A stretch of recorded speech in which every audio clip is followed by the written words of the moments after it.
Introducing PubCoin.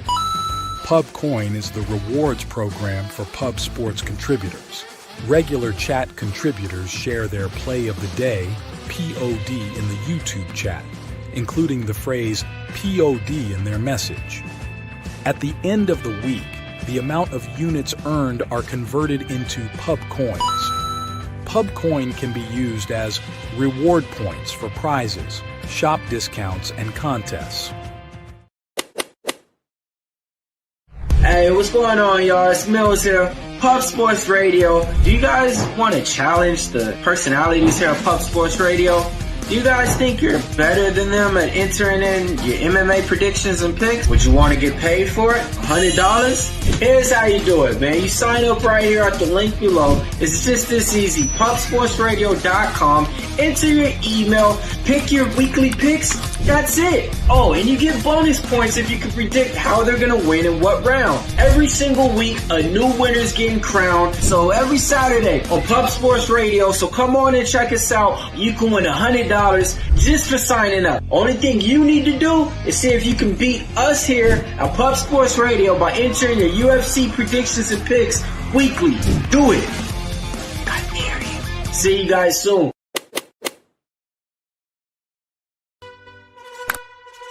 Upgrade your membership to Gold, you will be automatically entered in every horse race, every Wednesday and Friday. It is time to race horses. We are racing camels today. Shout out to the Gold members. We're racing in San Antonio immediately here. And we're off. 2 minutes, 74 canals on this racetrack. It's wide.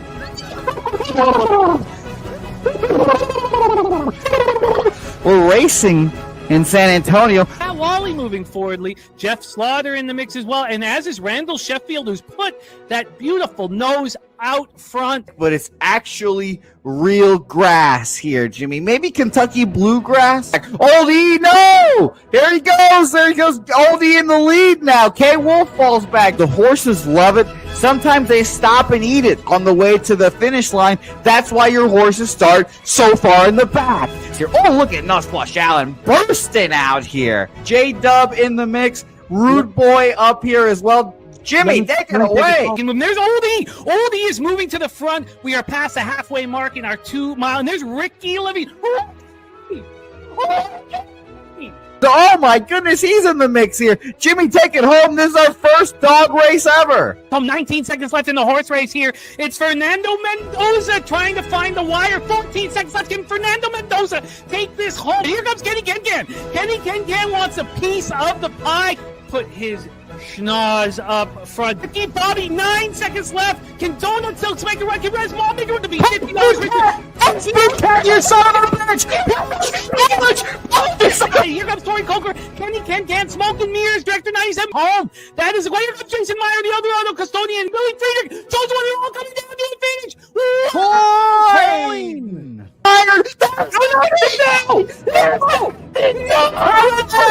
Nowhere! Oh no! Fanatical Jim!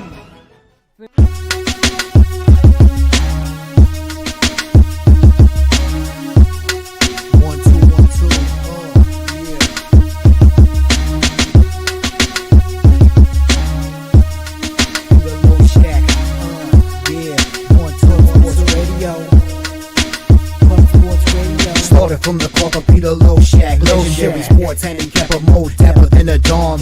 Father young phenom, known as Jimmy, who declared one day that the bag was here to stay. Information like a PSA, when we all PSR, Pub Sports Radio, bizarre. There's a man named Slaughter and he flipped the script. No competition in this they quit the trip. But we say we be pubbing, betting with the bag and you love it. You want a top 10, we above it. Let's check.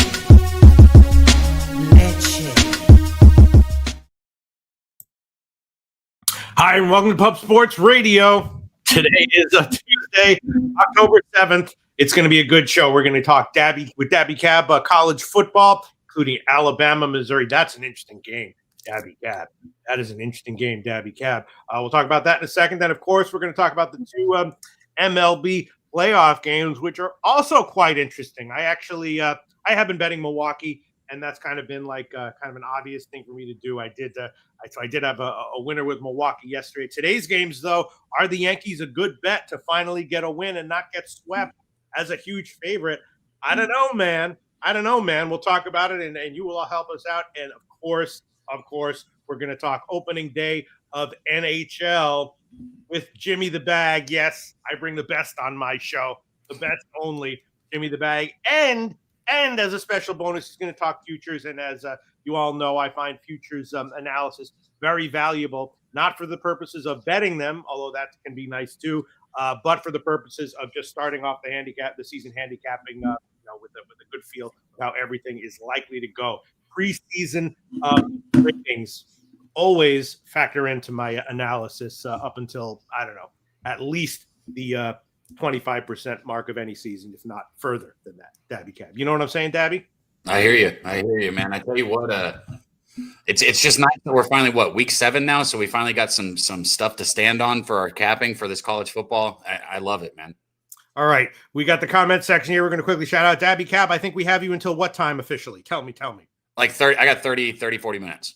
All right, so we'll be able to do that. We only got like 2 games. We got 2 games. So why don't you? I already wrote my my tweet content here. So why don't you do some shout outs in the comment section? Tell everyone that they're real ones and shit like that while I post this. All right, Dabby? I got you. I'll go for so Dr. Boobies first, man. Shout out to you. I like the name. Cheers to you as well, Dr. Boobies. Fernando Mendoza, good to see you. 7-0 day yesterday, Fernando. Shout out to you, man. Big money. Rich H, he said he likes the no shades with you today, Loshak. The no shades. Yeah, he said he likes the no shades. AM says, I suck ass right now. Listen, AM, we've all been there. You will bounce back. I had a shitty weekend myself. I won my only bet yesterday, so that was nice. But you will bounce back, AM. You're a great capper. And I've seen you win for years now, so I have no doubt that you'll bounce back. North Ender, man, good to see you, dude. It's been a minute. Shout out to my dude North Ender out there. Christopher Carter, Wine Time Sports. Man, Wine Time and me are on the opposite side of the game we're about to talk about, Pete. Oh, yeah? Yeah, we are. But we're always on the opposite side, so it's okay. Okay, let me just post this. I mean, you could make a good argument for not being on either side of the game we're about to talk about, but we'll get that into that in 1 second. Let me just post this. Make sure there's no typos, because typos are okay.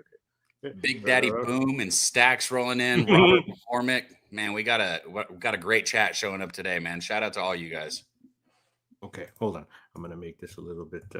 Okay, there you go. Let me see. Sorry, hold on 1 second. Just give me one. Call some people real ones for 1 second. 1 second. Have you noticed I hadn't said that? Yes. Since you've started saying, well, maybe there aren't any real ones in there. I don't know. The worst thing you can do is seem very real to me. Yeah. I mean, Mr. Tomatoes, what are you covering up, Mr. Tomatoes? I want to know your government. No, I'm just kidding. Shout out to my dude, Mr. Tomatoes, man. Von Polo, I know you're out there. I don't like saying that. I was gonna say smelling good. Check out Von Polo's show on Fridays, guys. If you need some fragrance advice, I haven't sniffed him though, so I don't know about that. But shout out to all you guys, man. There we go. Yeah, maybe I should tune in too, because I know how to look pretty cool. Look, I got the when I put this in a ponytail, I got the ultimate trifecta of how to be cool as a guy: mustache, bald, ponytail. That's how you do it, Dabby Cab. That's and pretty good. A little extra bonus, you push the eyebrows up like that. What? That is how you fucking look cool as a guy, as a fucking dude. All right, Dabby Cab, you ready to go, baby? Good to go. Okay. All right, here we go. First game we're going to talk about is it is the Alabama game, right? We're not the TCU game, right? Whichever one you want to do. I'm ready for both. Which is the one that you and Wine Time Sports are on opposite sides of? Both of them. Okay. Which one were you referring to at that exact moment, Dabby? The Alabama-Missouri game was the first. That's what we're going to talk about right now. Alabama-Missouri. So, of course, Missouri off a bye, Alabama off the Vandy win. Vandy is a friggin' awesome team this year, of course. I had them to steamroll Georgia State because that was weirdly a revenge game for Vandy. They were motivated there, but getting that win against Vanderbilt, pretty impressive from Alabama. Alabama, lost to Florida State in their first game, but after that, really had great wins every game, every week since then. And Missouri, they're a small dog here. They are high expectations for this year.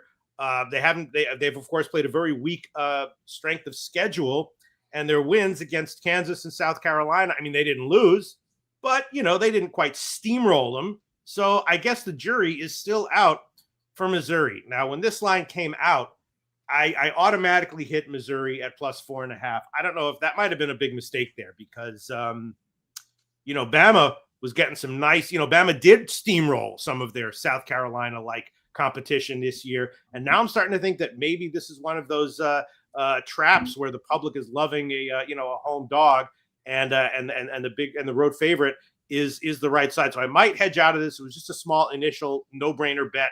Missouri as a more than a field goal home dog against Alabama. I hit it, but I don't know, man. What do you think, Dabby Cab? And what side is Wine Time on, and what side are you on? He's on Missouri, if I'm not mistaken. You can fact check me on that, though, Wine Time. I'm pretty sure he's on Missouri. So he's there with you, and I get it.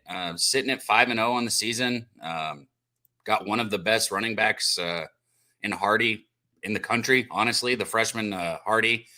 He's averaging 146 yards per game. It's just absolutely outstanding. But you said it, Pete. Against Kansas, okay. I mean, they can't stop a wet fart. We've gone over that. Kansas's defense is horrible. Against the Raging Cajuns, okay. The one team, I mean, South Carolina's defense has been all right. But really, you said it. They have not really played anyone. Whereas Alabama, on the flip side, they got smacked against Florida State in that first game. And a lot of us were real quick to jump on the, Alabama is not Alabama anymore. The SEC is not as tough of a conference anymore, which I do think that it's not quite as Alabama, Georgia than everybody else, right? It's not that anymore, but it is still a very tough conference. And this Alabama team, I think, is really starting to figure it out. Obviously indicative of the 4-0 that they've gone, but it's not just the 4-0 that I'm impressed with, Pete. It's the way that Simpson has been able to work through his progressions. I think this kid is a prime Heisman candidate. Obviously, if you look at the numbers, he's one of the top ones, if not the top one. But what's really opened up the field for him is Jam Miller being back the last two games. When Jam Miller got hurt before the first game of the season, the narrative that was spit from everyone, and I knew it bothered me at the time, but I didn't realize how much it bothered me, was, oh, it's Alabama. They've got another guy. They've got another back. They've got another guy. I get it. Okay. They do probably have other guys that are good, but Jam Miller is a tone setter for this team. He is the guy that goes out there and lets everybody know the pace of the game, with the football in his hands. Alabama needed that. They needed him. And now that they have him back, I think they're flowing like a very good team here. I think probably the best team in the country. I think Alabama, honestly, is probably the best team in the country again. That is my stance on this. So I'm going to take Alabama here first half, and I'll probably double up on them full game. Yeah, I mean, I will say, they did steamroll Wisconsin. The Georgia road win, getting a win at Georgia on the road, then not a letdown against a good Vanderbilt team, winning and covering.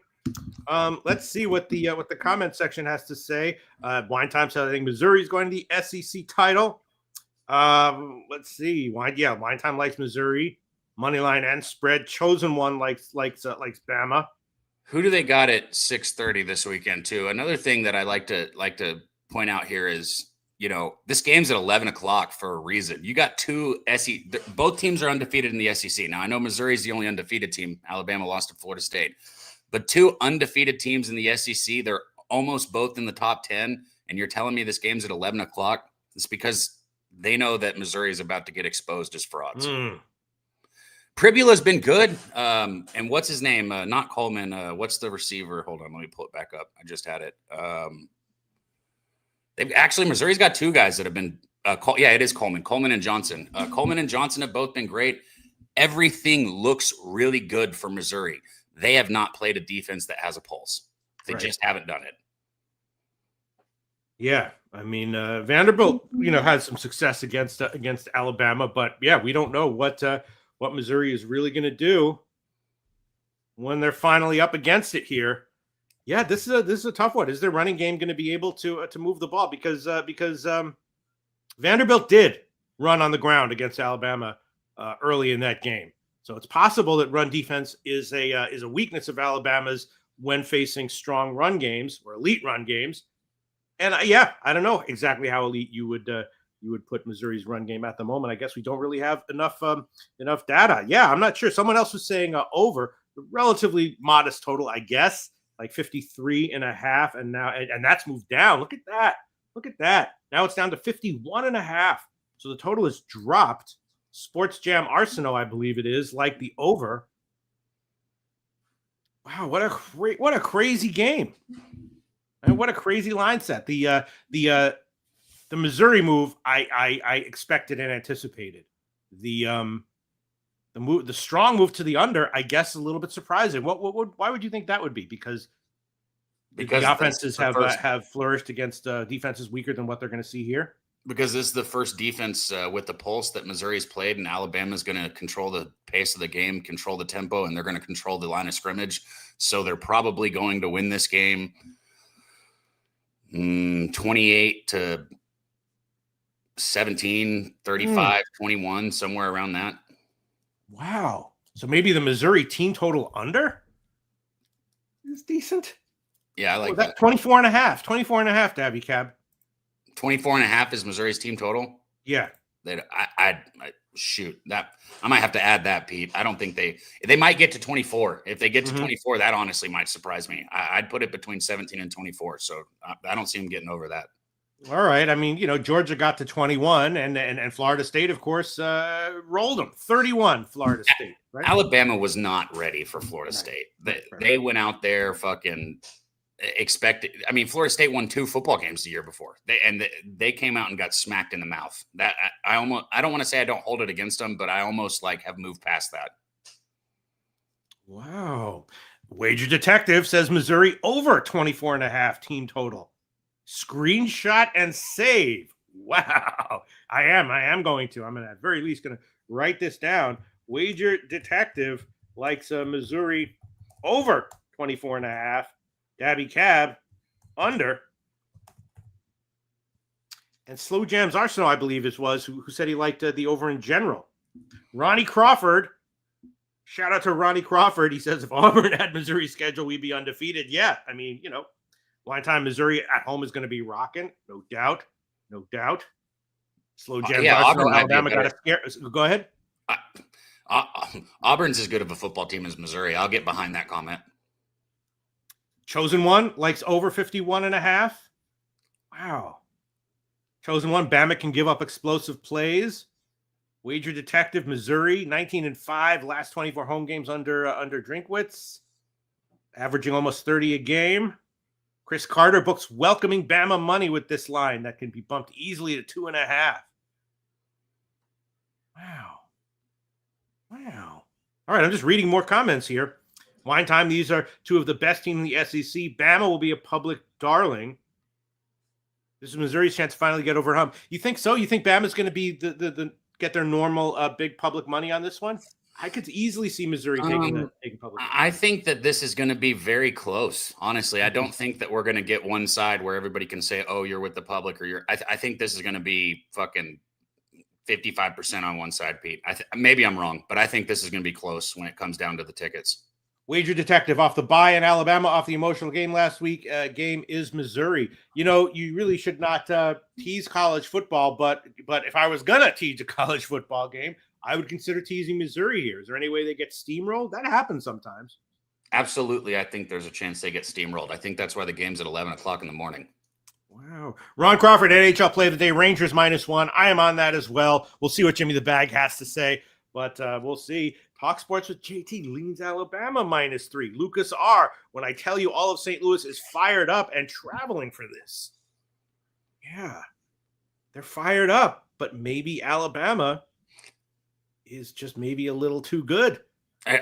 I'll say my opinion on it again. And it's, I know that it's kind of cringy after losing the first game 17-31 to Florida State, and I'm not an Alabama fan, Pete. I'm an A&M fan. I think Alabama might be the best team in college football this year. I don't think it's like a standalone, hands down by any means. It's not like it used to be. No, there are, I think Ohio State, I think Oregon, I think there's obviously teams up there with them, but I do think Alabama is still on another level than the majority of the SEC. And Kong's Clip says Alabama looks like the national championship contender they were supposed to be when the season started. I'm on Bama. Him and I think the same on that. Look at this. Wine Time Sports, Wager Detective on Missouri, confidently. Kong's Clips, Dabby Cab, and others on Bama. And the total's gone down, but people liking the over. Some people liking the over. All right. Well, I think I might hedge out of my Missouri play. Maybe I'll take the money line or something. I don't know. It definitely, when I first saw it, I thought, wow, the line surprised me a little bit. And then, all right, I guess let's move on. Dutch Boy Fresh says Miami is the best team. Ron Crawford likes Alabama -3. Look at that. Erwin Simmons says Missouri covers and wins. Another, and I know we keep going back, but Simpson, since that, I mean, against Florida State, he was only 53.5% on his passes, only averaging 5.9 yards an attempt.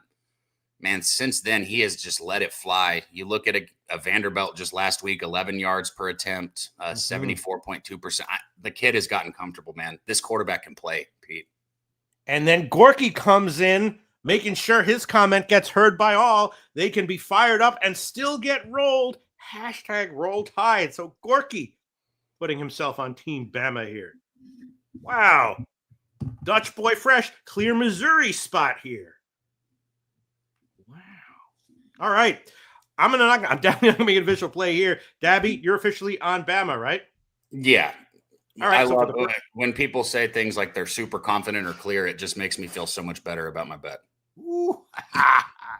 All right. Well, right now, -3, -106 at a big offshore sharp book. Okay, let's move on to another game that is almost as interesting. TCU and Kansas State. Kansas State, of course, very high expectations this year. Started the season ranked. I think it was 17 or so. Definitely underwhelmed and underperformed since then. Coming off that high scoring, straight up loss at Baylor. They did cover that one, but Baylor pretty clearly has some has some fundamental issues. Still a good team. I'm still not opposed to betting them, but Kansas State lost. They did cover again though. And TCU, obviously good, not far from unbeatable, of course, but definitely a team you want to think twice about fading. And I was thinking maybe a shot with the over. The first line I saw 57.5, but this one also has dropped down. That could be we might see this one close at 58.5, 59. But at the current line of 56, I was thinking over. Line is almost pick 'em. TCU, small favorite, very small favorite right now. And again, the question is just preseason rankings for Kansas State way higher than what they've done. Are they just not as good as the preseason rankings, or are they going to start to play closer to that level, maybe starting this week? What do you think, Dabby Cab? I don't mind eating crow. It's tough. It doesn't taste good, but I'll do it when it calls for it. TCU versus Arizona State's not a situation where I'm going to do it. McAllister not playing in that football game and not even being listed as questionable on the injury list was bullshit, Pete. I haven't been so mad about something. I still haven't gotten over it. Like I didn't see him come out of the game before that game. I didn't know that he was even dealing with an injury, and I looked into it. So like the fact that there was no information about it, and then he played 2 fucking plays and didn't touch the football, that drove me insane. TCU wins that game against Arizona State with McAllister. I don't think anybody that even my buddies who were on Arizona State, I think they'd admit that. You put McAllister in the game, TCU wins that football game. He's been back. He's been healthy.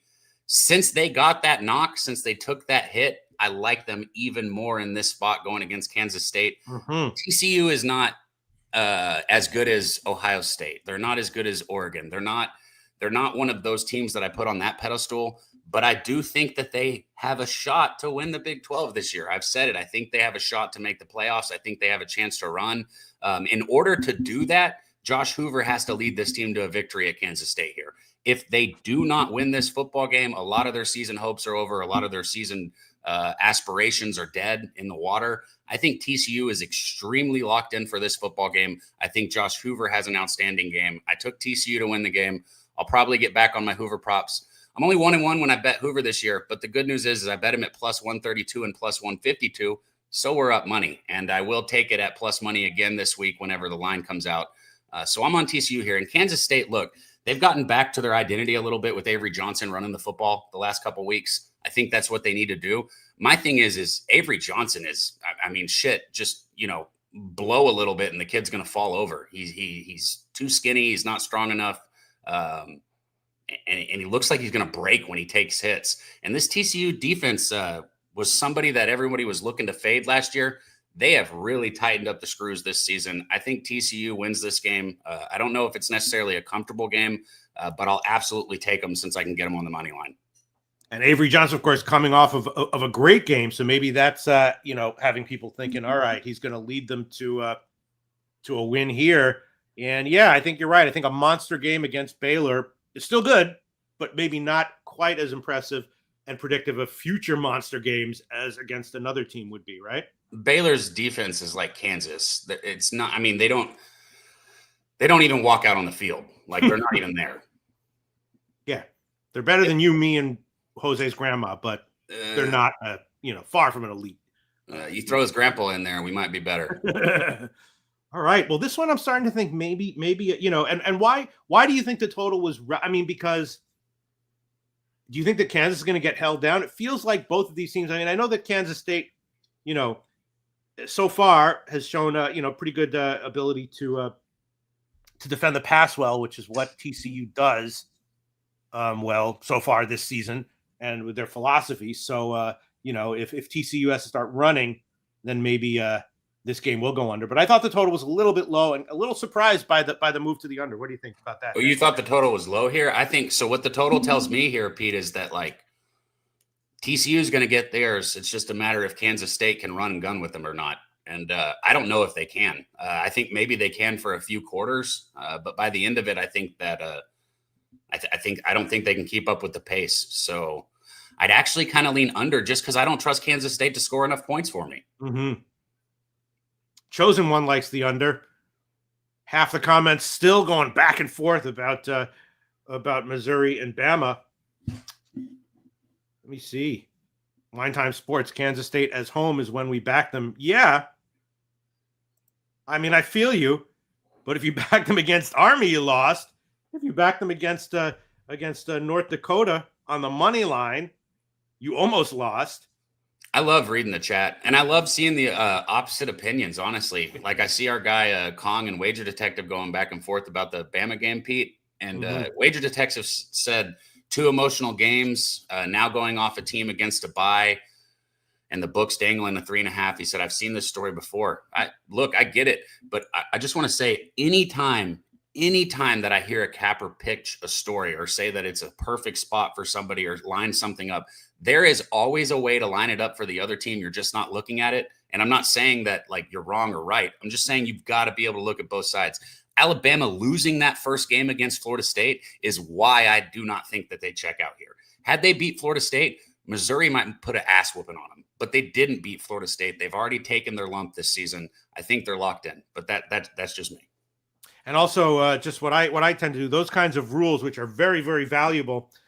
When you're dealing with legitimately elite teams or players, I tend to throw them out in all sorts of ways: live, week to week, revenge, bounce back, all that stuff. Elite teams and players. Now, I guess would you count Alabama as a legitimately elite team this year? I mean, they do have that one loss, Pete, but are they one of the absolute unquestioned, top 2 Pete, or 3 I think they might be the best team in college football, personally. Okay. All right. Well, getting back to TCU and Kansas State here, Con Flip says, I think Kansas State is fraudulent and gets exposed this weekend. I mean, they've gotten exposed already. The question is their fraudulence fundamental? And they're not going to, start to revert back to their preseason expectations. I don't know. Yeah, when they're at home is when they're going to do it. But yeah, TCU seems like quarterback seems vulnerable, and they rely on him. I might tail you here. I don't know if I'm going to go official though. But I'm leaning TCU, but people that I'm respecting in the comments section leaning under, and the line has gone down, which surprised me a little bit. AM says, honestly, this line says TCU gets exposed, in my opinion. Hey, I will tell you guys though, the line actually probably I don't know. They are on the road. I will tell you though, I'm going to be following this as close as I can, because I swear to God, if McAllister doesn't play this game, and I bet TCU again, I might go commit premeditated, Pete, because that shit had me so mad. I like that. Like I get over things pretty quick. I don't know what it was. that one had me on fire, man. Still. That would be justifiable. All right, yeah, chosen one, leaning under at 56.5, even after the move down. Wine Time Sports says TCU won't make the Big 12 title. Okay, we're just asking, can they win a game straight up against a possibly way overvalued team with a way overrated quarterback? Right? Right, Dabby? I think Avery Johnson is overrated. I think he's soft. That's the word I'll use. I think he's soft. I think he could break when he gets hit, and I think it shows. And Kong's Clips leaning the over as well, saying Kansas State can have some success running the ball, and TCU is going to put up their points. All right, I guess maybe TCU team total over is the way to go, but I was thinking maybe not, because again, Kansas State has shown some strength against the pass, which fits in right with what TCU again has done well and likes to do. So it's possible TCU could even get a nice, comfortable win running the ball more than they have. In which case, the game probably does go under. Stan Don Biz says TCU disappointing losing to ASU. All right. Well, again, I'm just going to have to. You can't really force it. You can force it, but you shouldn't force it a huge amount. I'm going to have to pass on this one again. As far as official play is concerned, Dabby Cab though just straight making TCU money another line. Official play, right, Dabby? Yeah, money line. TCU money line. Minus 114 is what I'm seeing right now. Offshore, you can probably shop around. All right, I think that's it. We got to let you go, Dabby Cab, right? Yep, I'm out, Pete. But thanks, man. I love doing this with you. I'm gonna say it again, Pete. If you ever do not want to do the Alabama Missouri, you just let me know what game you want to talk about. And I'll be ready, because I try and stretch it. Monday, Tuesday, and then if I come on with Jimmy, and then we do the show Saturday. So I kind of try and stretch the games. But that I'm more than willing and ready to talk about more if you are. No, those are great. Those are great breakdowns, and I love when it gives us a chance to to get all the comments in the comment section, whether they're agreeing or disagreeing. But big disagreements. From huge names in the comment section. And I'll say this again, you guys. I'll say it one more time. You guys can get mad or whatever, but when we're on opposite sides, just know I have nothing but respect for you guys in the chat and cappers. I love being on the opposite side, and I might talk a little shit, but all you guys out there have my respect, and I love doing this with y'all. So thank you, Pete, for having me, and let's get paid, man. All right, thank you so much, Dabby Cab. Enough with the kumbaya shit. Get out of here. All right. Yeah. Okay.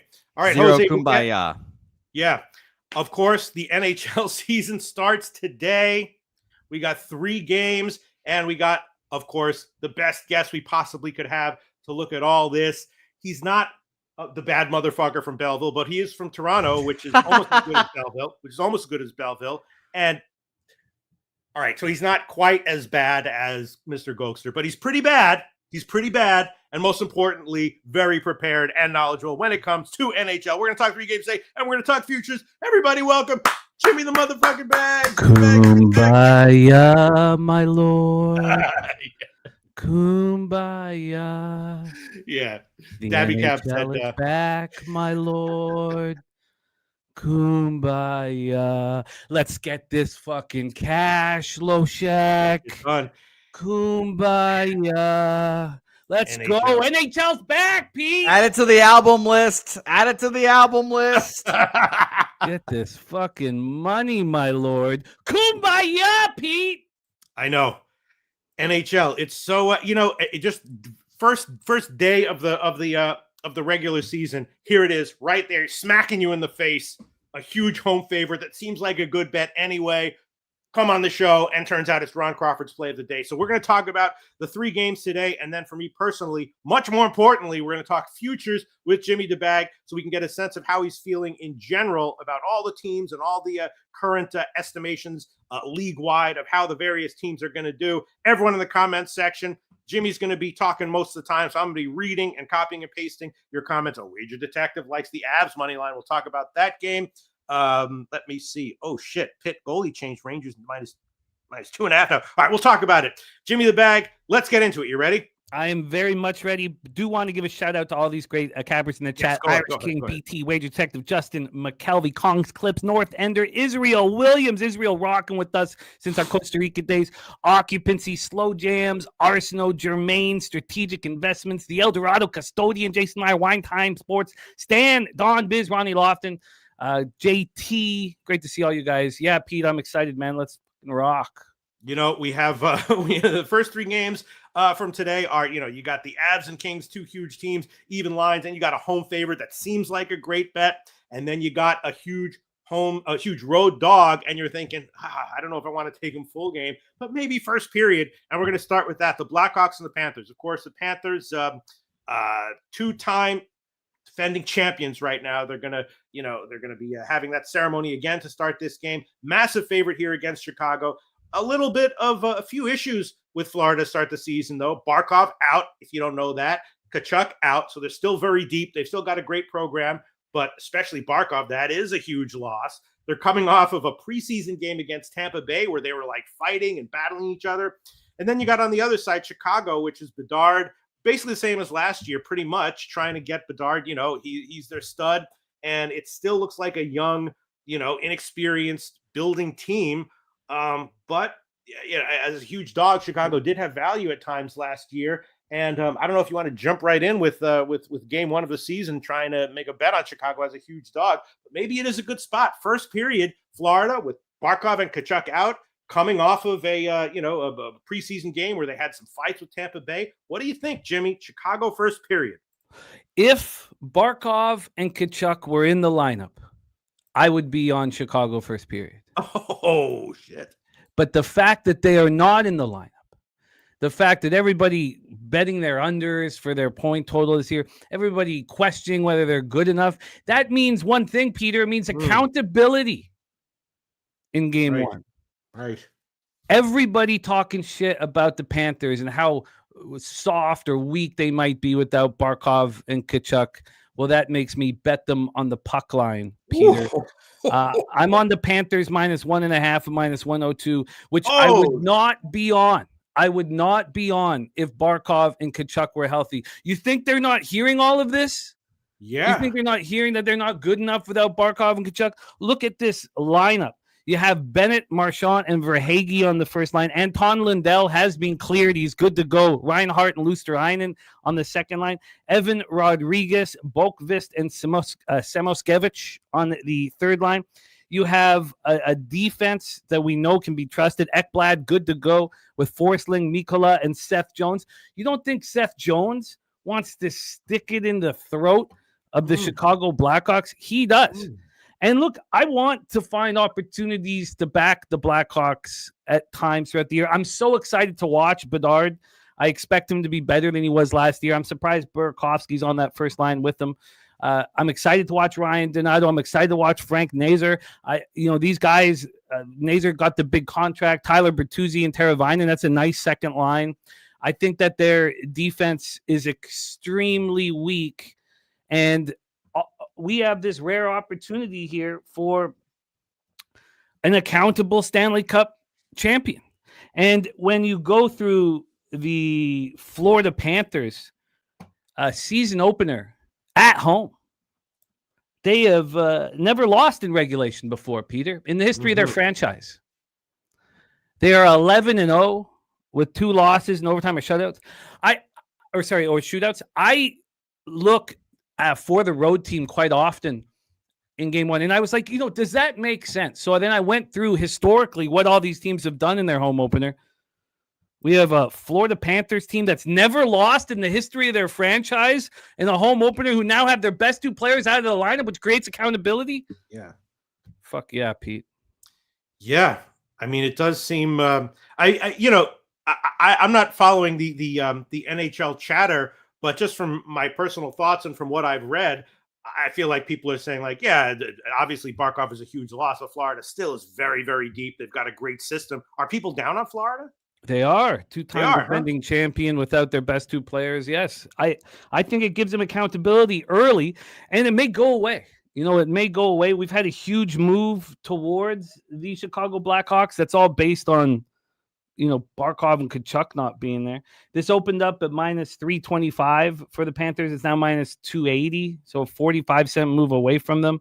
The total, I'm interested, very interested in the under. I can't trust the Blackhawks to play defense. I'm very interested in the under because the Panthers are going to try their hardest here. They're not going to overlook the Blackhawks. And so the under is a possible addition, honestly.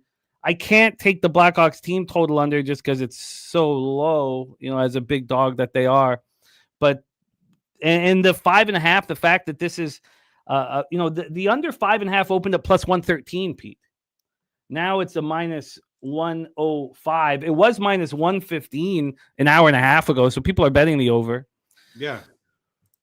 But yeah, I just think this is an accountable spot, and I may add the under as well, a 4-0 or 4-1 final score. Well, Irish King likes Florida first period. He doesn't even worry about full game. First period and team total over 3.5. Jermaine 34 likes Florida minus 2.5. Justin McKelvey, first-year cap in NHL, he likes the over. And Talk Sports with JT likes the over. Because the Blackhawks are playing, but who is going to dictate the pace? Now, look, if you want the over, you need the Blackhawks to get out there and get a goal, get a couple goals. You need the Blackhawks to score, because if the Panthers want to shut you down and put you to sleep, they can do that. Wow. And I know Spencer Knight wants to stick it to the Panthers. It's a very fun opening game, and I hope Bedard steps up. But I'm on the Panthers minus 1.5, minus 102. A bet I never thought I would be on.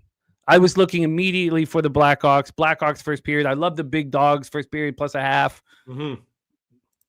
So, Stand on Biz says Donato a good anytime goal choice. Yeah, definitely. Ryan Donato on that first line with Bedard, definitely. All right. Well, go ahead. Well, that's it for me. Panthers minus 1.5, minus 102, and I do have interest in the under. I'm going to watch how what happens with it throughout the day. There you go. I'm not going to put myself behind the 8 ball here. I don't know what to make of this one, but it's going to be a pass for me.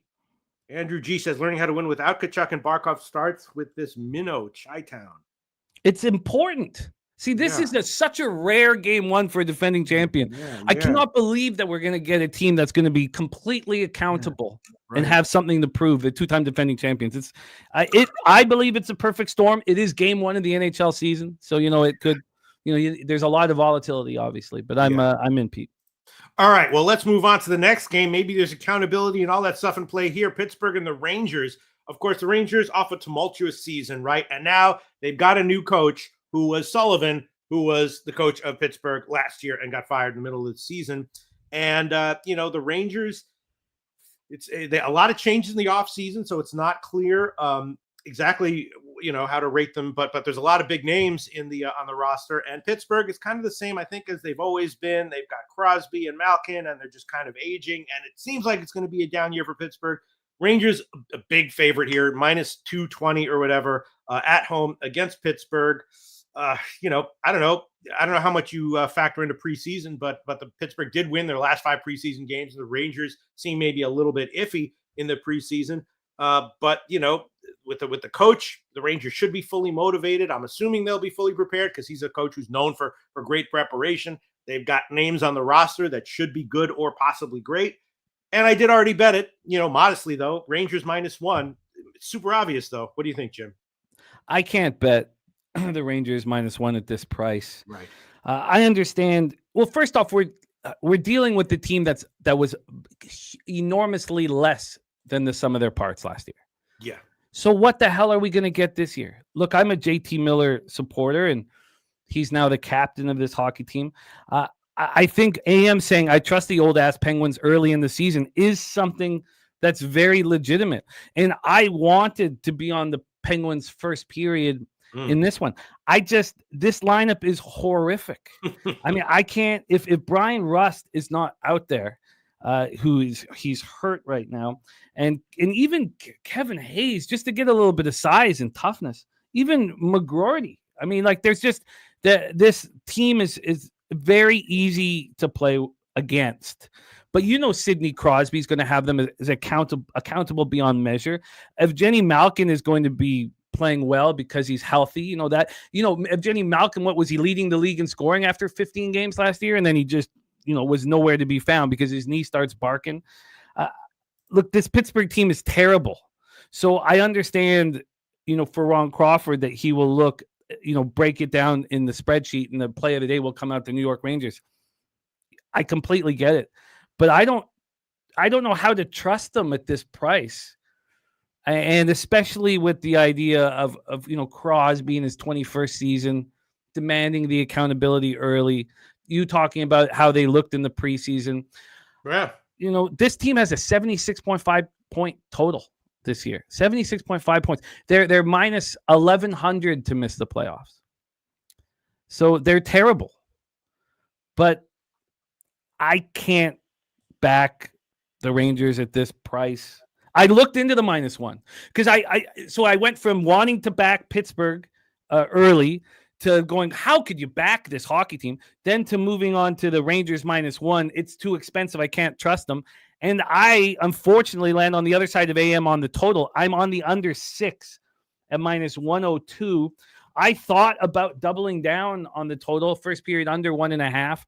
I'll be doing that a lot this year. I decided not to here. I like the price. I like everything about this spot. Now, yesterday there was a big move towards the under, a big one. This guy with these under 6 was -116. We've had money coming in on the over. Is that today. because of a goalie change? It's Silovs. Is it going to be Artur's? Wow. Artur Silovs.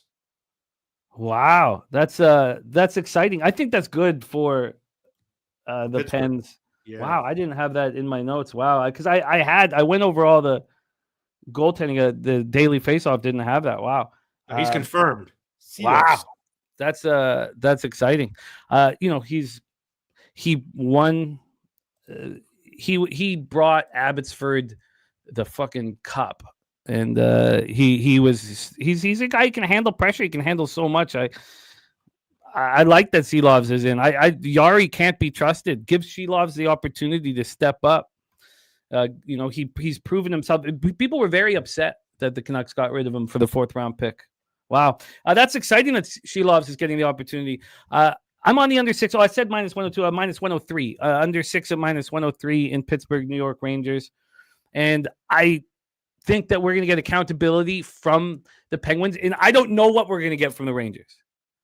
I don't know. So but I understand talent-wise, they are so much better than Pittsburgh. So much better. But you're right. Maybe this is just like a old sleight of hand, misdirection. The great big shitty team first period underdog in the opening day is Pittsburgh, not Chicago.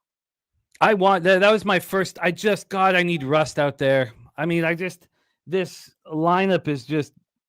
It's so weak. Look at this first line. You got Ville, Koivunen, Ricard Raquel, and Sidney Crosby. He's got to make and obviously they're going to be so much better because they have the great Sid the Kid in between them. Anthony Manta, Justin Brazeau, and then Malkin in the middle. That's just a horrific second line.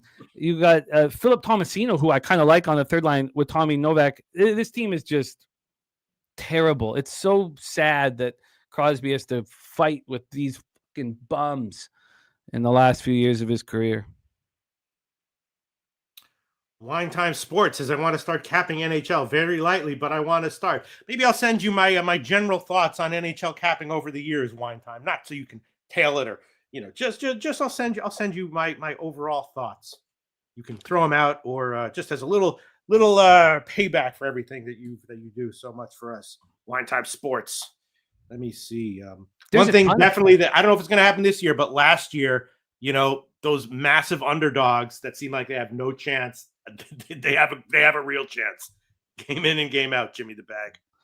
I love me. I love big dogs first period plus a half. I love them. Yeah. And I agree with AM's take on this. There's a lot of pressure on the Rangers to get started in a positive fashion here. I'm loving it. I love the game. I can't wait to watch. Can't wait to see what the Rangers do. But I'm only on the under 6 at -103, and I came close to the first period under 1.5. All right. Well, capping the cappers here. I'm thinking about taking, Pittsburgh first period. It is true they do tend to start out decently, and the Rangers. It's just the new coach. How does that change things? Is Pittsburgh going to come in and be like, let's give this to them, or are they going to come in and try to show them up a little bit? I think that it's more about the accountability for the Rangers. The Pittsburgh Penguins have a coach on the ice, and he does everything right and leads by example. And so it's more about the coaching change will hopefully make the Rangers more accountable. And this second line that, they don't get. I mean, we've been waiting for these guys to step up, waiting. So, they had to get rid of Kakko because he just, he wasn't doing it. We all thought, the Rangers had the exact same situation draft pick wise as the Penguins, how they got good with Malkin and Crosby, as the Blackhawks, how they got good with Kane and Taves. The same thing happened here, and Alexis Lafreniere has not taken that next step. We know that Trocheck does everything. Zibanejad coming off a down season. JT Miller now the captain of this team. I think the bottom six is pretty weak. And Adam Fox took a step back last year, but now he's got Gavrikov beside him. This is a watch for me with the Rangers, but obviously if I was hammering away, which I'm trying not to do in the first day of the season, I'd probably be on Penn's first period. I'd be on the first period under 1.5. I think the under 6 is the best spot for me. Right. And so now what about the first period under? Because the shenanigans that can come to tie it up, the empty nets. What about the first period? Or do if this was a 5.5, I'd be on the first period under 2. I think the 6 is a really wonderful spot.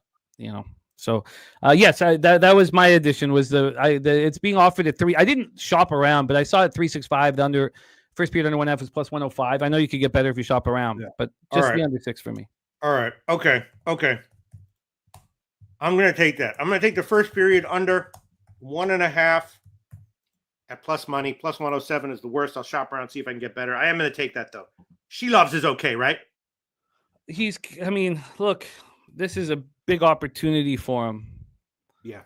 Big opportunity for him. We just watched them take Abbotsford all the way to the Cup in the AHL. So I love that he's getting this opportunity. I'm a fan of his. Okay. First official play of the NHL season for me is pure cap and the capper style. Pittsburgh Rangers first period under 1.5 at plus money. Now let's move on to the third game on the card, Colorado and LA. This one I didn't, it's even on both sides. Total is about 6. I didn't look too deeply into this one, Jimmy the Bag. So I have no real opinion on it. Of course, things are, high expectations for LA and Colorado this year, and Colorado once again should have an excellent, high-scoring, offense-oriented team. So I didn't look into this too deeply, and I have no opinion as of right now. What's your take on this one? Well, I think if Scott Wedgwood wasn't starting for the Avalanche, if this was Mackenzie Blackwood, I would probably be on the Avalanche. At this point, to start the year, they're the only Stanley Cup future that I have, plus 900.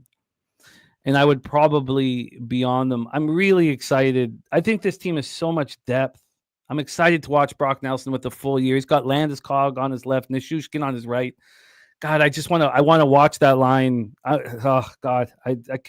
wish I was there. I had my binocs out and I just watched this line work. Lehkonen, McKinnon, and Natchez. McKinnon's an absolute beast. And Cale Makar is spectacular. Devon Taves beside him, Sammy Girard, Josh Manson back there. It's just Brent Burns comes over, so you get even more leadership. I think this Avalanche team is going to be a very, very tough out this year. In saying that, this line is absolutely absurd. I can't I understand, and Bobano talked to us about why he's down on the Kings this year. I look at this lineup and I think, how could and we watched what they did at home last year, that the Kings should not be a dog at home against anybody in the National Hockey League. AM says the price is telling Kings were best home team last year and them being dogs, red flag. It's not. It's that everybody's down on them. You hear the public sentiment. The public sentiment is that the Avalanche are the team to back here. We have 58% of the tickets, or now 60% of the tickets and 83% of the cash on the Avalanche. I don't care much about the market, the cash market here. But look, in NHL, you guys watch me work. I don't care. You should not give the Kings out as a home dog against any team in the National Hockey League. And yes, I know the Avalanche is a sexy pick for so many people to win the cup this year, but they shouldn't. And I'm also on the over 5.5 at minus 126. I thought about the 6+ money or around there with no vig, but I didn't want it. Yes, Justin McKelvey, it's my only one, plus 900. We'll go over that real quickly here after this game. But look, I don't care in hockey. In other sports, I'd be, is it fishy that the Kings are a plus money? But no, I don't care. The Avalanche are everybody's sexy pick, including mine, to step up this year. Bobano told us all the reasons why the Kings, he's not backing them, and he has their point total under. This is Anze Kopitar's very last home opener. And you shouldn't give me I'll take the Kings of plus money against every goddamn team in the NHL this year. And I'll start right now. Yeah. I mean, I don't know if they opened as a dog, but it's certainly gotten bet. Yes, the line has moved against them. You're absolutely right. Yeah. Peter, the line's moved towards Colorado, and you see all these people on Colorado and big bets on Colorado. And look, so Colorado opened up at minus 106. Yeah, minus 106. They're now minus 114. So 8 cents of movement towards Colorado. And look, in Gorky, I was saying the Avalanche are deep. The Kings are a deeper forward group than the Avalanche. The Avalanche just have higher end talent. McKinnon's absolutely spectacular. But you can't tell me this team doesn't have depth. I mean, Kempe and Fiala have stepped up enormously. Quentin Byfield, we could end the year and say, oh, look, he's the best second-line center in the National Hockey League. Now, he takes a lot of dumb penalties, but he's, can Kuzmenko carry on where he left off last year? I don't think so. This third line, Philip Danault, Trevor Moore, and Warren Foegele, that's the best third line in the National Hockey League. So if it's about depth, if this was only about depth, then the Kings have to be the play. Now, if you want to go to defense, you could say the Avalanche have the best defensive group in the NHL, and I don't think anybody would argue with that. So, but depth, this Kings forward group, the Kings forwards probably is the most deep team in the National Hockey League. They just don't have Nathan McKinnon. They don't have one of the top 2 or 3 players in the NHL. They don't have that high-end talent, and he makes everybody around him so much better, So, oh, yes, Wager Detective, that is true. With the home openers here, the Kings, so if you go through the home openers here, back here, the only teams that are under 500 in their home openers are the Flames, Jackets, and Islanders. Overall, in the Kings franchise, they're 13-13-6 in home openers. But come on, man, you remember the Kings getting their asses handed to them by anybody in the Smythe division? Come on, I mean, we've So historically, I don't care. Anze Kopitar's very last home opener, you give me them a plus money, I'm going to take them. I think this risk-reward probability is in my corner. Against Scott Wedgwood now we've seen Wedgwood step up. We've seen him step up. But, and one of the things that Bobano was talking about is that Kemper's not going to follow up what he did last year. That's all well and good. But who would you rather have in net here, Kemper or Wedgwood? So I'm on the Kings. I'm on the over 5.5. All right, man.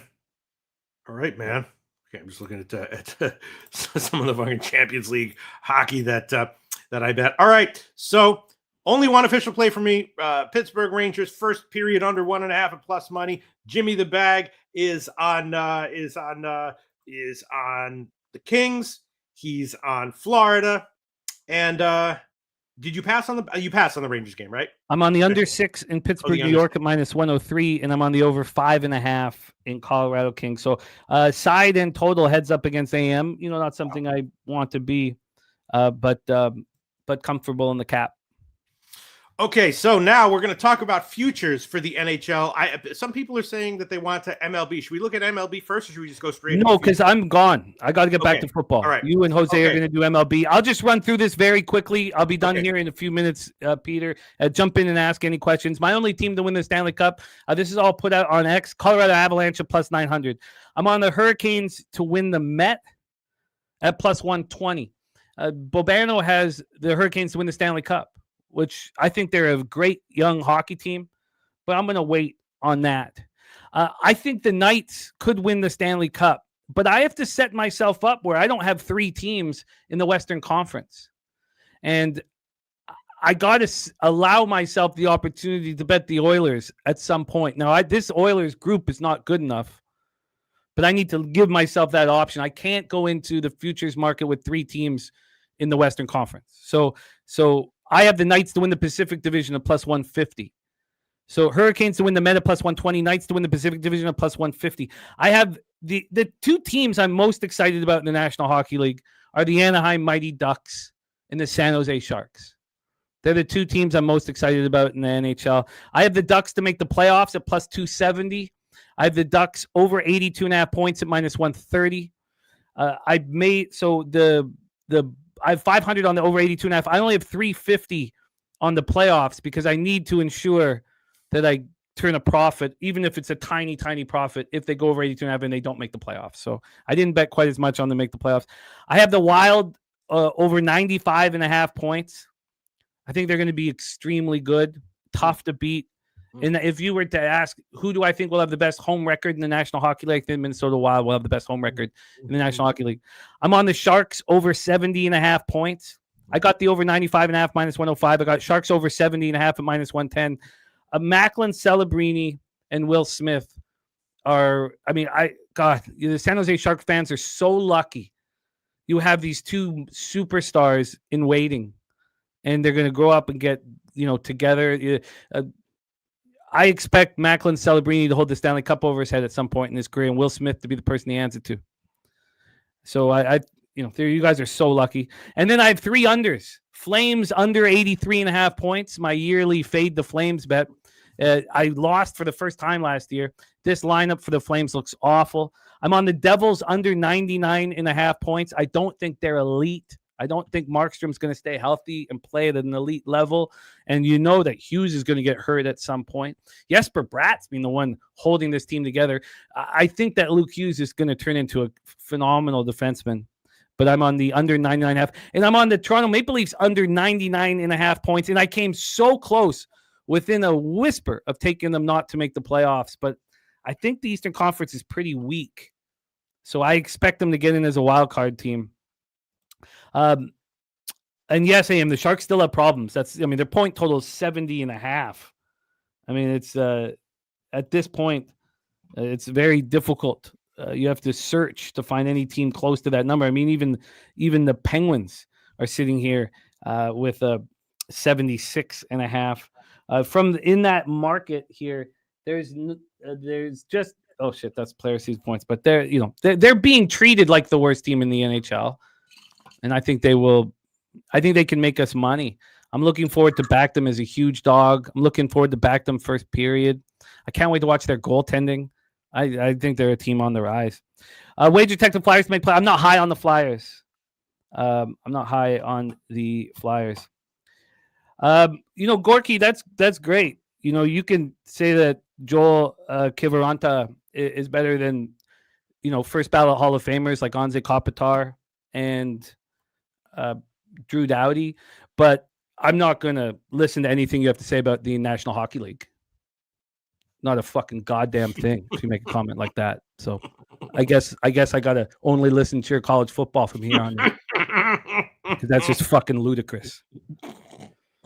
Okay, that's it, Pete. Head into MLB. Thank you guys so much for having me. Go out there and get that cash. Good luck in Major League Baseball, and let's have a monster season in the National Hockey League. Thank you for having me, Peter. Oh, thank you. I'm going to be rewatching that segment, writing some little notes to myself. And wow. NHL, fun as hell, crazy as hell. Be careful about taking massive favorites in the NHL, especially and even when they look like, there's no way they lose. How can they lose? They don't always lose, but sometimes they do. Sometimes they are great bets, but be careful is all that I have to say about that. And now let's bring in to talk 2 MLB playoff games right now. Jose Bouquett. Are you there, pal? All right.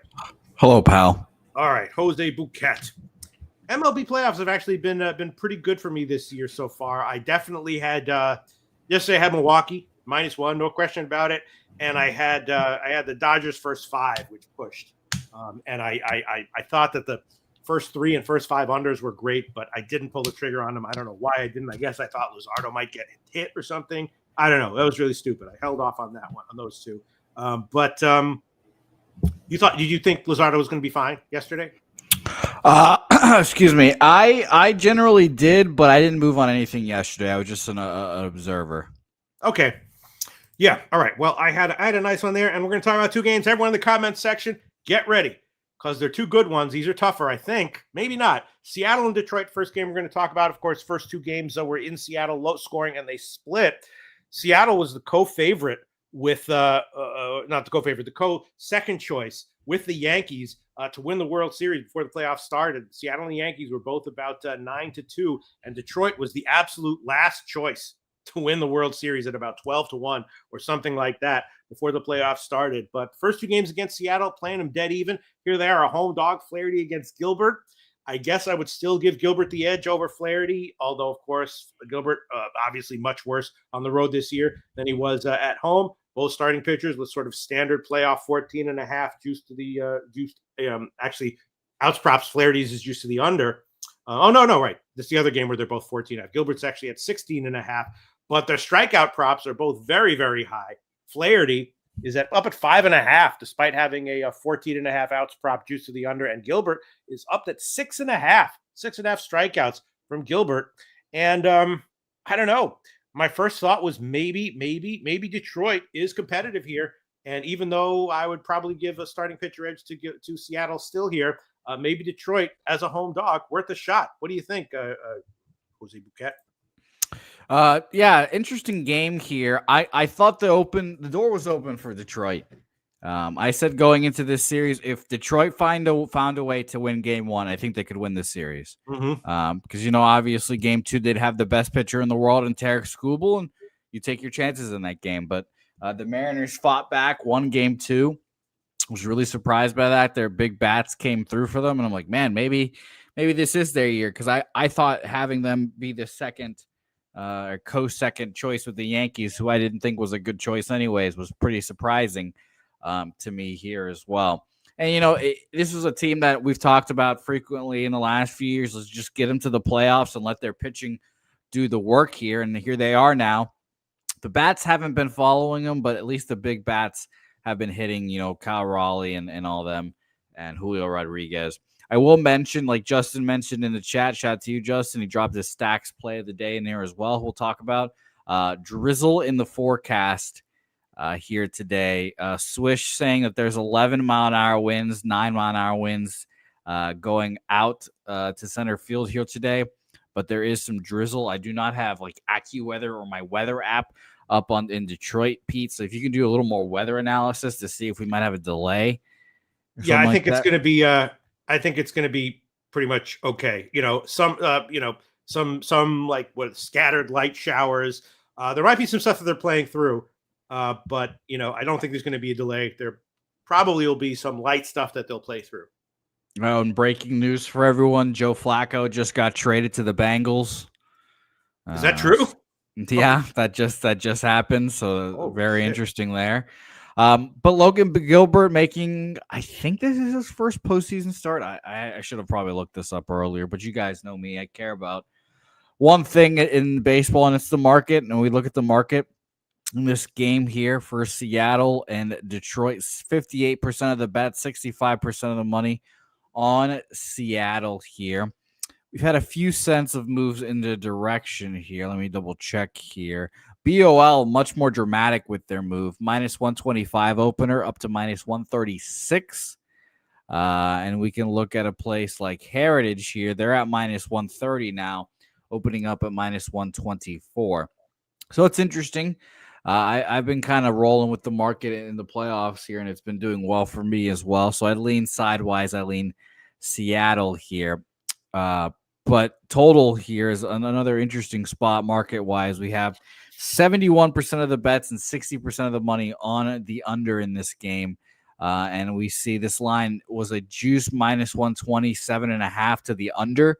And I'm seeing an 8s actually here as well at BOL. I'm seeing 8 juice to the over here. So I kind of feel like I have to bet the over in this game, Pete. What do you think?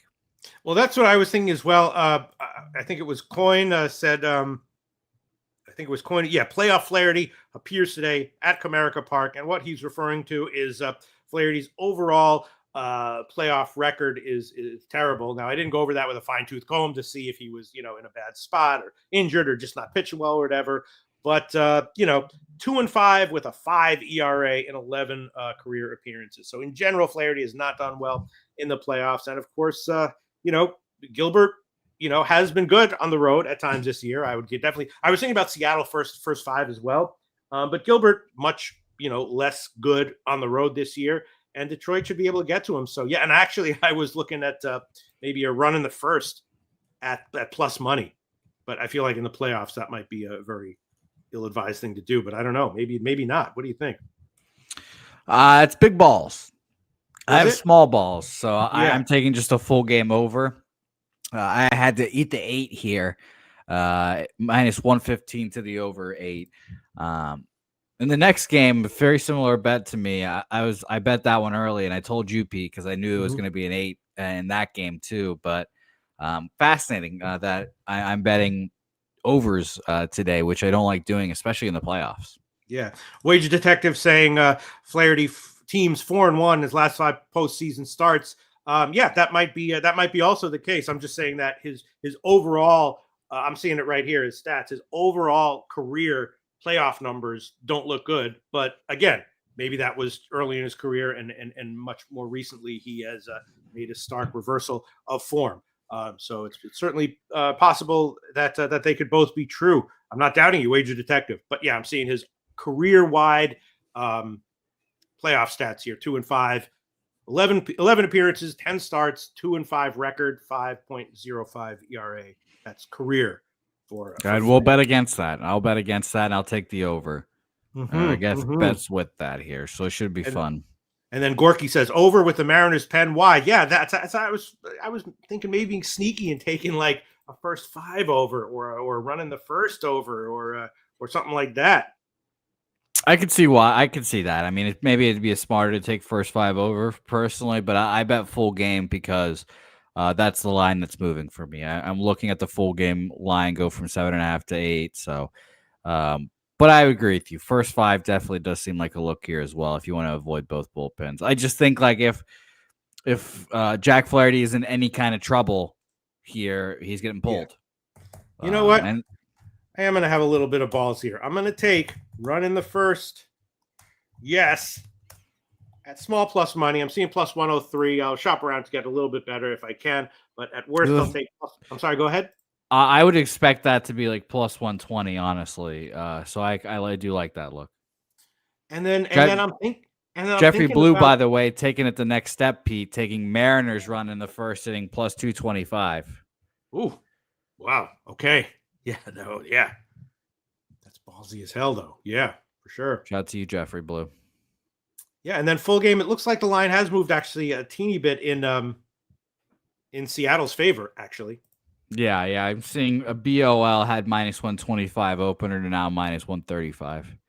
And you're right, a pretty clear, wow, for a playoff game, that's kind of eye-opening, a pretty clear more than half-run move in favor of the over. Yep. And again, I'll just echo 71% of the bets on the under, 60% of the money on the under. Yeah. So it's definitely one of those situations where it feels like the books are just opening their arms, saying, come bet the under here. It's a postseason game. Bet the under. We'll give you an 8 to bet the under. And what kind of discrepancy, if you don't have a good answer, that's fine, but would you put with the 2 bullpens here? Mariners way better or just a little better? Man, I'd say a little better because I think that both of these managers are very good at managing their bullpens, but Hinch just has that finesse and has been here a little bit longer. So if the Mariners, I'm thinking off the top of my head, I'd say like they're a top 3 bullpen, but the Tigers would be right behind them, like 4 or 5 kind of thing. All right, interesting one. At first, I was thinking, I was thinking, I don't know, maybe Mariners first 5, but then if they have the better pen, why not just take them full game? And I was thinking maybe, but then again, I was thinking should Detroit. That's always a bad sign when you see a game and you really like both sides of the line set. That's like maybe you should pass. Yeah, the sidewise, I understand that. Yeah, looking at this and being like, man, I love Seattle at minus 130, and I also love Detroit at plus 120. So not exactly sure what to do here. Maybe just move on. All right, I am going to take run in the first, though, at plus money. Now let's move on. Jose Bouquett, Toronto, and the Yankees. Of course, Toronto. The city's alive right now, Pete, I'm sure. The city must be buzzing. I don't know. I think people are like, all right, let's move on. I think people are like Ranges. I think they're like the Yankees. Wait till next year. We'll get them next year. 2 huge scoring games for Toronto. Toronto now way up to start the before the playoffs. The Yankees were about plus 450 to win the World Series. Toronto was plus 800 to win the World Series. So, Toronto definitely got disrespected on the early, playoffs lines before this series. The question is, how good what are the odds that the Yankees bounce back and get a win here? I do like Rodon, but how much better is he really than Bieber? Obviously the Yankees have a lineup that can get shit done, but how would you rate their lineup relative to Toronto? I think that the Yankees also have some bullpen, I don't know how much of a strength I would call their bullpen. So you got the Yankees here down 2-0 as a big friggin' favorite. And I think it's gotten bet even higher now, a little bit higher since the first line I saw was in the 140s. Now it's up to the 150s. And the total the total's gotten bet up a little bit as well. Not as much as the other game, but that's up to 7. So I don't know. I was thinking maybe just bet Rodon to have a strong start. So over 14.5 outs, even juiced, maybe take that. I know Toronto can be hard to strike out, but his strikeout prop looked very low to me, 4.5 strikeouts. Juiced minus 150, but still that's low. I don't know. Right now, if you gave me a free play, I'd probably throw it on Rodon over 4.5 outs, minus 170 or whatever. But I don't know. And if you gave me a free play on the side, I'd have to throw it on Toronto at the current odds. Yeah, I mean, I biased piece of shit I am. I obviously hope that the Blue Jays win today, but I agree with BJ in the chat saying that it feels like the line kind of tells a story that the Yankees are going to win here tonight, and I do believe Blue Jays win tomorrow, I think is that next game. But I think Yankees win tonight as well here. But I'm here again, Pete, betting the over. Over 7.5 here. I bet this one a little before the show started at minus 120 here. They're eights across the board now. It's not too big a surprise that I saw the eights that were coming. A lot of several other books had 8 before my book had 8. So I was like, okay, well, I'll bet this now. I do not love betting, public, whatever plays, popular plays. 57% of the bets and 58% of the money on the over. That was much higher about 20 minutes ago, Pete. It was 50-50-ish ticket splits on the total. And it was like 78% of the bet on the money on the over here. And it's obviously come down.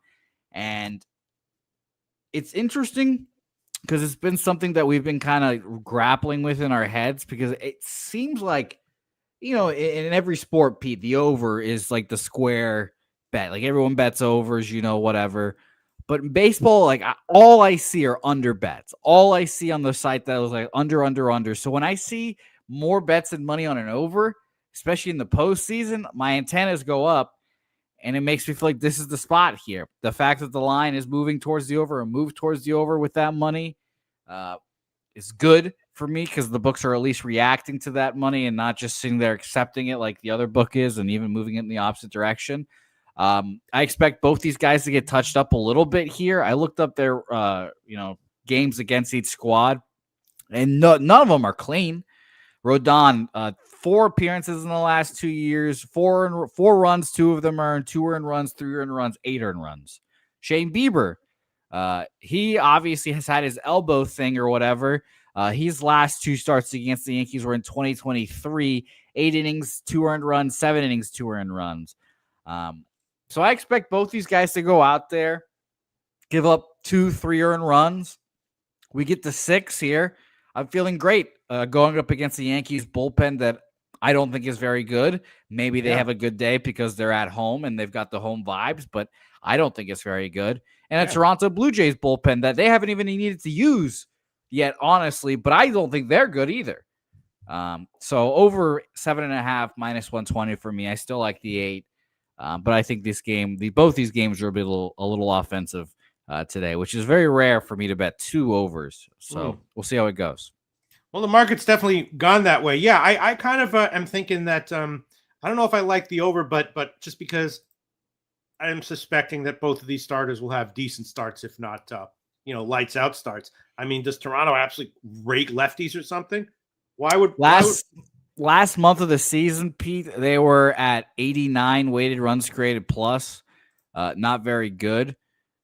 So that was something I was very interested in. But, they don't have weighted runs created plus on Fangraphs for just the postseason. So I can only use the last, whatever month of the season to really base it off of. But I think both these teams are just hitting the hitting just slightly different in the postseason. It's a little different and it's a little weird. Right. Well, I think the Yankees are going to try to save their season with Rodon having a nice start. I think he'll be good enough, and I'm going to take his outs prop over 14.5. I'm seeing minus 155. I'll shop around to see if I can get better, but I'll take that one. Rodon over. Sure, he might get crushed. If he's anything other than like hit really hard really early, I think he'll get to 5 innings. So I'm going to take Rodon over 14.5 outs, minus 155. Second play, talking it through with you guys. And I might consider, if Bieber and Rodon are both pitching well, I might consider, a live over if it's just like 1.5 runs over the score when they're gone or something like that. And free play, no question about it. I'd put it on Toronto as a dog. There's no way I could not, even though, yes, the Yankees probably get some revenge here and extend the series, and they might get a little help from the ump, right? Which would help Rodon as well, right? Can't rule that out. If I was a player prop guy, today would be the day to bet Aaron Judge.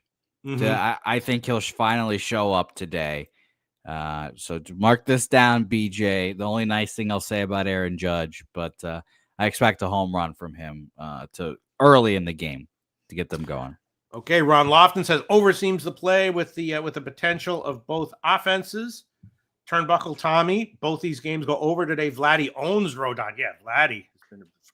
Second stacks play of the day for our guy Justin McKelvey. Shot to him over 1.5 bases on Vladdy. Stacks.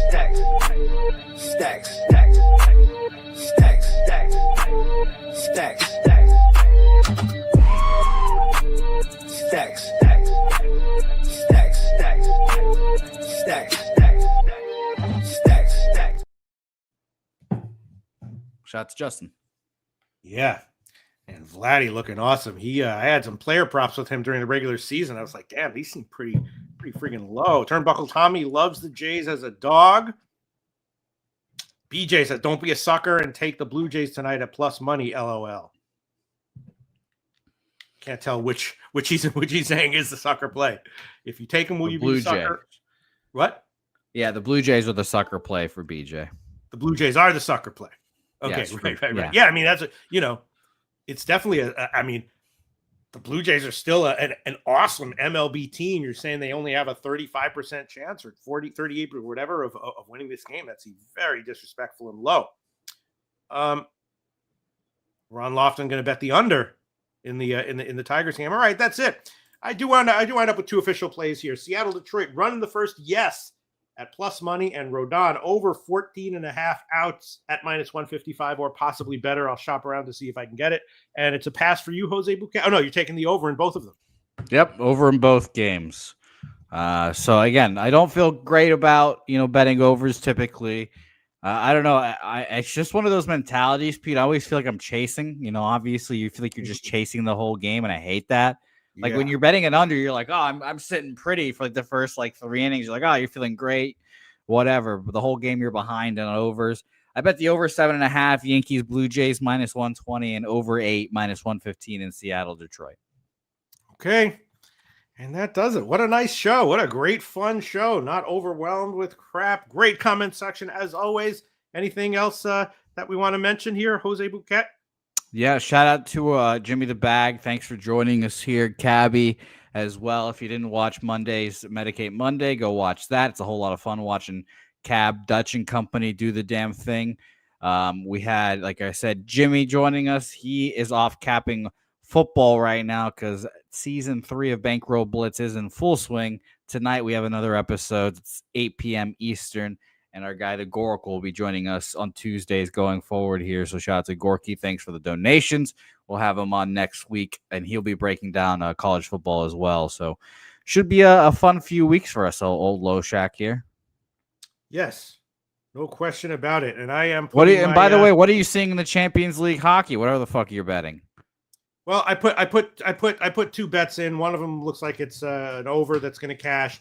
Then I also put a money line, which is almost certainly going to lose. So that's not great. But coming up, I think I'm going to be the ZSC Lions Zurich to win in regulation at even money. I didn't put that in there yet. And there's it's just so hard for me to decide what to do. Like I bet a huge dog plus 2.5. But I just didn't put it in because it's just so scary to put that in the Discord. And then what if people tail it and it loses? But the dog is up 1-0 now. So we'll see how it turns out. But I'll put that in the Discord as soon as this show is over. ZSC Lions Zurich in regulation, even money. That's a current line, the currently available line at a big book. And Pete, you're dipping your toes more in the Discord. Yeah, you're chatting up with the people when Pete's got some free time, pops in there and shares his action. I do. Yeah, all right. So if you guys ever want to talk to Pete, go become a member, silver, gold Pub Sports Radio member, and you'll get that link. So it'll be a lot of fun. All right, Jose Bouquett, great show, and we'll see you all again next Tuesday.